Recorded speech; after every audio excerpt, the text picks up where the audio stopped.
അറിയോ? നമ്മൾ വ്യഞ്ജനസന്ധി പഠിച്ചുകൊണ്ടിരിക്കുകയായിരുന്നു അല്ലേ? അപ്പോൾ ഈ വ്യഞ്ജനസന്ധിയിൽ 5 നമ്മൾ പഠിച്ചു കഴിഞ്ഞു. ഇനി അടുത്ത 6ാമത്തത്.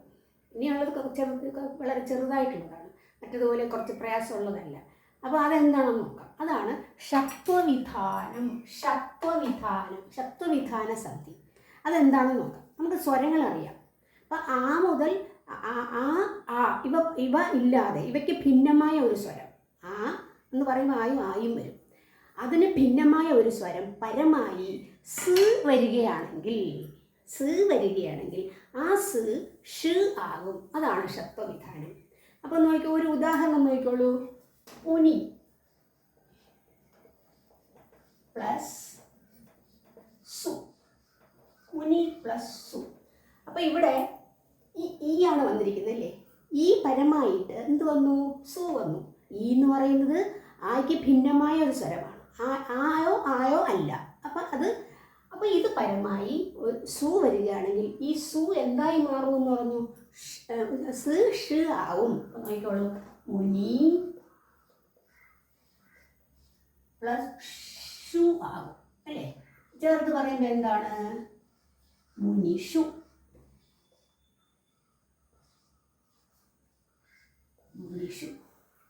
ചേർത്ത് പറയുമ്പോൾ മുനിഷു ആയി. അടുത്തത് വേറൊന്ന് സാധു ആണെങ്കിലോ?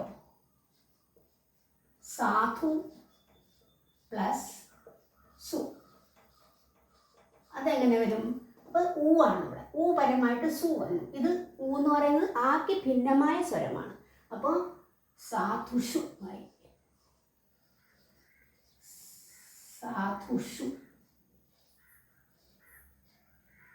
സാധുഷു. പിന്നെ വേറൊന്ന് രാമേ പ്ലസ് സു.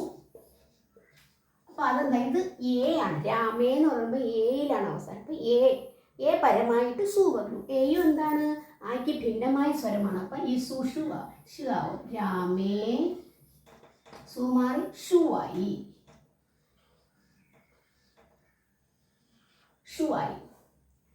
ഇനി വേറൊന്ന് ഗോ പ്ലസ് സു. ഗോ പ്ലസ് സു എങ്ങനെയായി? ഗോ പ്ലസ് സു അതുപോലെ ഓയാണ്.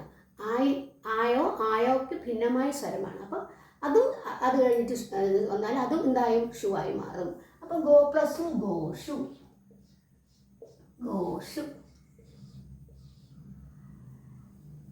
പിന്നെ അതുപോലെ മാതൃ പ്ലസ് സു. അതെന്തായി മാറും? അത് ഇതുപോലെയാണ്. മാതൃ എന്നുള്ള ഋകാരം, ഋ പരമായിട്ട് ആക്കി ഭിന്നമായ സ്വരമാണ്. ഋ പരമായി സു വരുമ്പോഴത്തേക്ക് മാതൃഷു.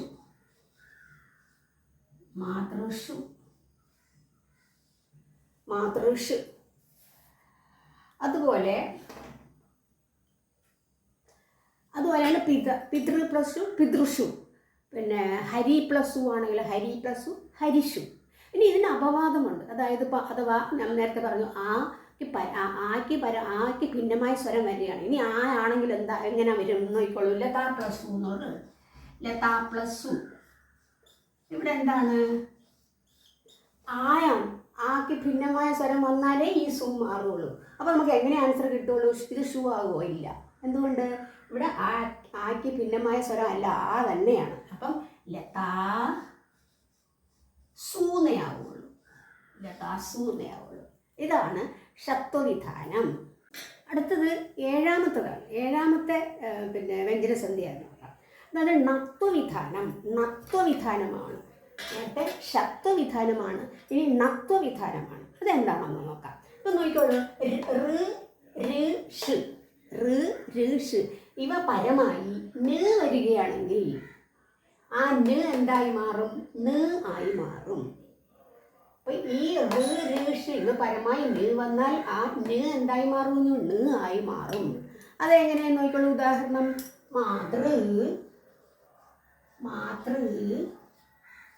പ്ലസ് നാം.